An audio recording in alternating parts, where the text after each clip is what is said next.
Hi, Facebook. My name is Edith Kitson Thomas. I believe I have a story to share, and all I'm kindly asking my audience is to just listen and pass it on. I believe by sharing, this video will gain some attention and it would help others behind me not experience what I went through. I have an illness of sickle cell. Unfortunately for me, I got sick and I went to my hematologist as I usually would go to flush my port. Sometimes when I need IV pain medication and IV fluids, I will usually go to my oncologist, my hematologist, excuse me.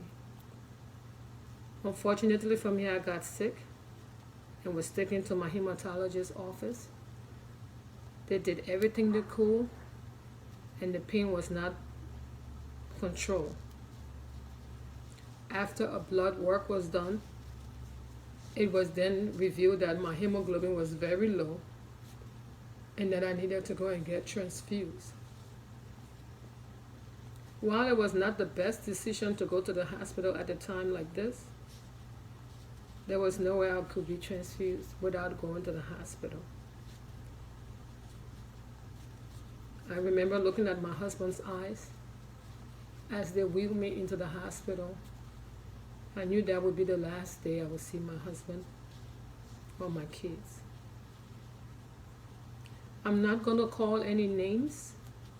I'm not going to call any entity.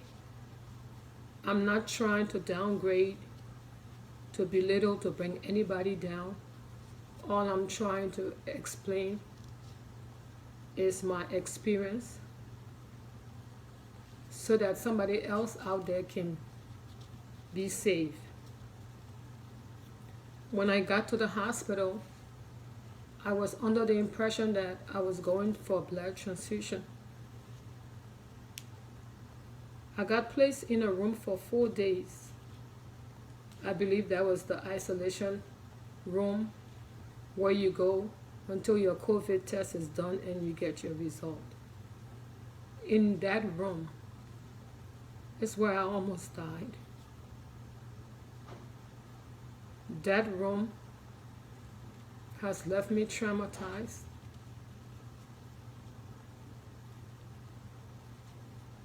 The staff were dressed like they were going to the moon. They were fully covered and protected. But they didn't touch you. They didn't make eye contact with you. They never touch you. They kept as much distance from you. They came in the room as limited as possible. So if you had a medication that was due once a shift, guess what? You saw your nurse once a shift. As for the GNA, if you were lucky to see your GNA, you were lucky. Before I went to the hospital, if anybody know what the sickle cell pain is, it was so much to the point where I wasn't able to walk and I couldn't use my hands. I became contracted from my shoulder, so there was no way I could pick anything up, bring it to my mouth, take myself to the bathroom. I couldn't do any of that. I found myself in this room with no help. And I remember looking at the food, but I couldn't reach it. And I remember dialing the phone, which was so close to me. The hospital phone, that's all you had. You had no internet access that you could even FaceTime your family while you were there. And I remember calling on the hospital phone to tell my husband that I love him and that I won't see him and the kids anymore because there was no way I was able to walk, to get food to eat, or give myself any assistance. He would call the hospital and they would tell him that yes, they put food in the room. These people put the food through a door to your room. It was like a little door that had an opening outside in the hallway, and they would put the tray in the door, and that was it. If you couldn't get out of the bed and walk to the tray, you couldn't get no food. The whole aspect of holistic nursing care is gone. These people came dressed, like I said, they're dressed like they're going to the moon. 2, 3 of them came in the room at a time, but will not touch you, will not turn you, will not bring the food close to you, did not provide any help. Only thing they came to do was push the IV fluid meds, the IV pain meds through the pump, and to check your temperature. And I remember it was day 3 in that room. I'm sorry, it's taking me longer because of the shortness of breath. On day 3, I had gone almost 2 days just on fluid, the IV fluids, but I was getting through my veins. I was fully contracted now. Eventually, I just lay there. I couldn't fight. I couldn't make calls no more. I just couldn't fight. And I guess my only hope was if my test would be negative, hopefully they would take me out of this room. But if it was positive, I guess this would be how I would be dying. And I remember on day 3,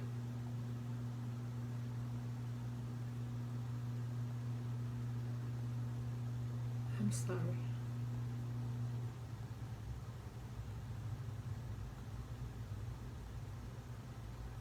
I remember on day 3, I have to pause for a second. Please continue to look for the next clip. Thank you.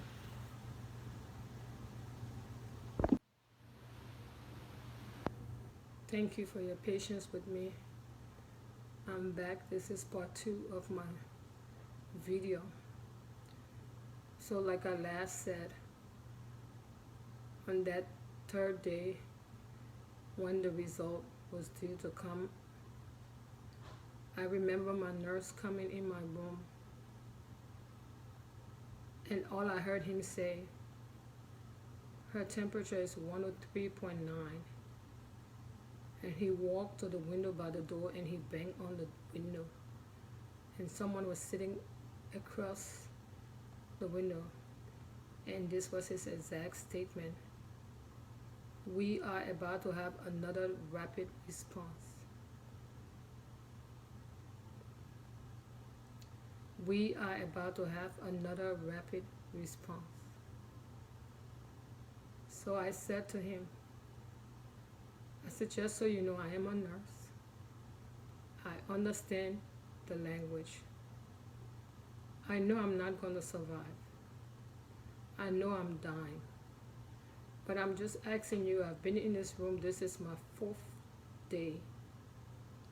All I'm asking from you, can you just help me get to the toilet so I can sit on the toilet? He made no eye contact with me. He said no word to me. My abdomen was like the size of a 6-month pregnancy. It was so big, it was so hard. You could hit on it and it sounded like a ball. And when he had said rapid response, the lady sitting across came in. She was a Caucasian lady, all dressed like him. And they were and they were going back and forth, whispering. I could barely hear the conversation. And I said to the lady, she seemed like she was in her mid 60s, I want to believe. I said to her, I said, ma'am, I am a nurse. I said, I know you guys just waiting to announce my death. I said, but I have one wish before I die. Can you please put me on the toilet? She said to me, what difference will it make now? I said, it may not do anything, but that's just my dying wish. She doubled up her gloves on top of how much protection she had on. And I told her, I said, I promise I will help to move myself. I just need some assistance. I was all contracted by my shoulders and my hip. So it was almost like dragging me from the bed to the toilet. Once I got hold of the bar, I sat down.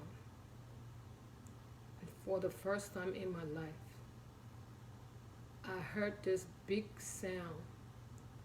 Sounds like when you open a wine bottle, that pop sound that you get. That was what it sounded like. And immediately that happened to me.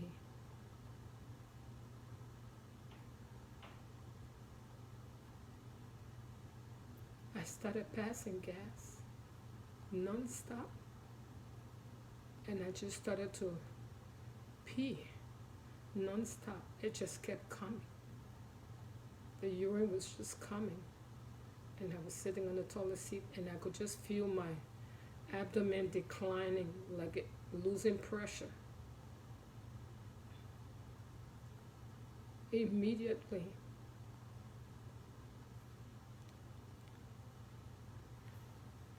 my blood pressure, heart rate, everything dropped from critical. And I could see I began to sweat. That's when I knew I was still alive.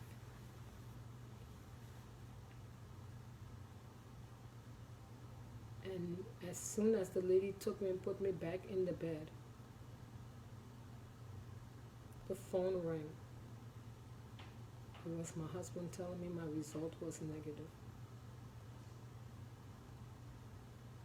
I believe the death angel and the guardian angel crossed paths.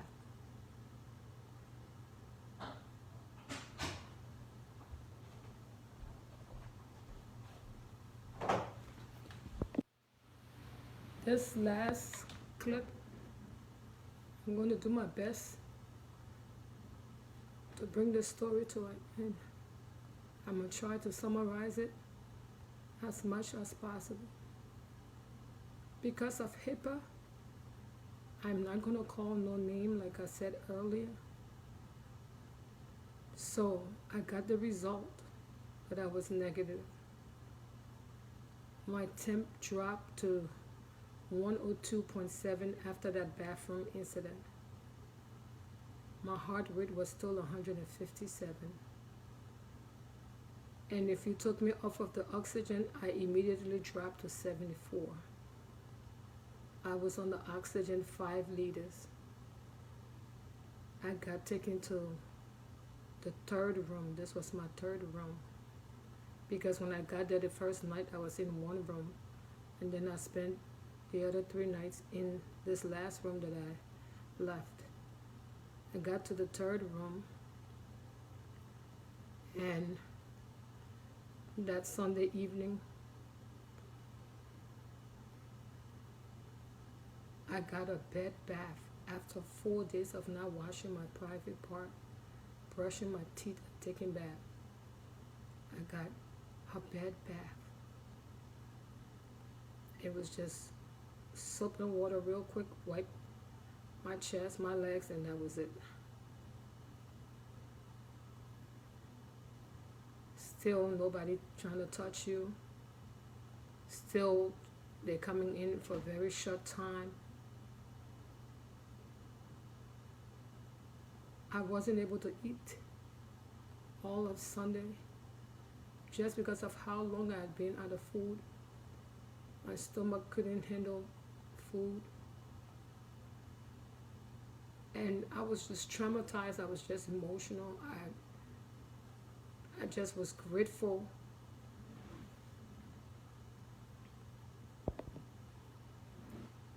I was so grateful to God that I still didn't believe I was still alive.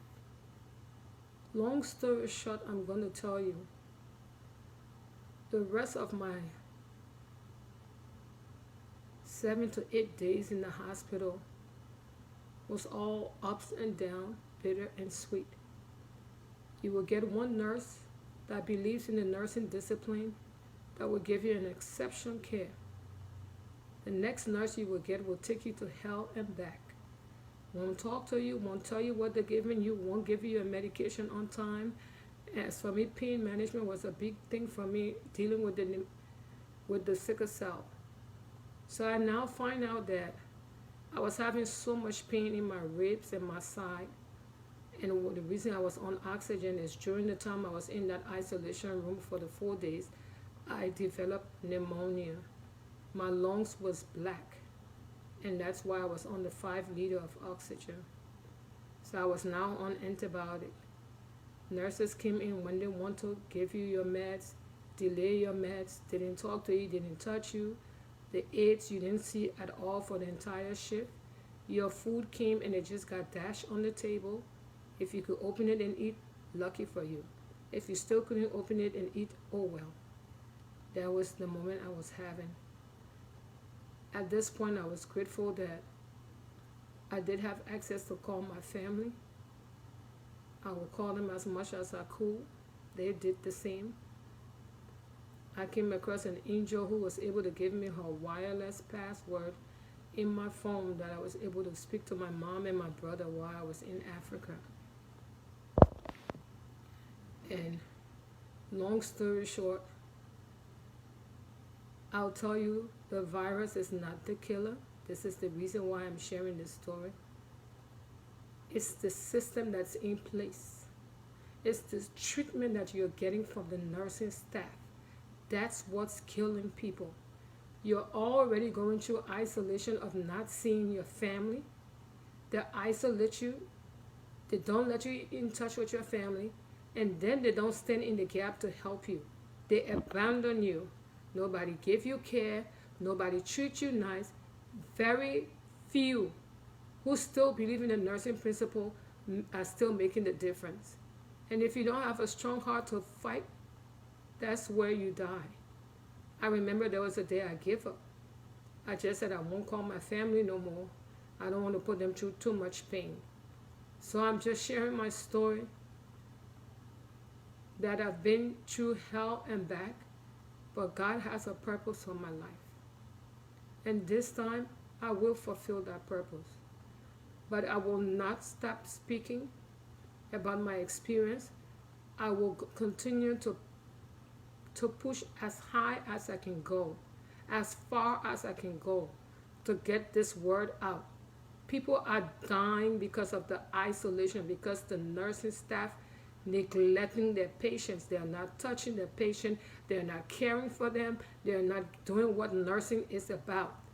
If you have any illness, any underlying illness, if you're limited in range of motion during your time of isolation, that's where you die. And even when you come out of the isolation, until the day you are discharged, you go through the same torture and ill treatment as if you were positive. I was never positive. I went in there for blood transfusion, and I ended up with pneumonia, and that's how I went downhill. But I share this story. I give God glory. I ask for only one request. Please share, please like, please forward it. Thank you.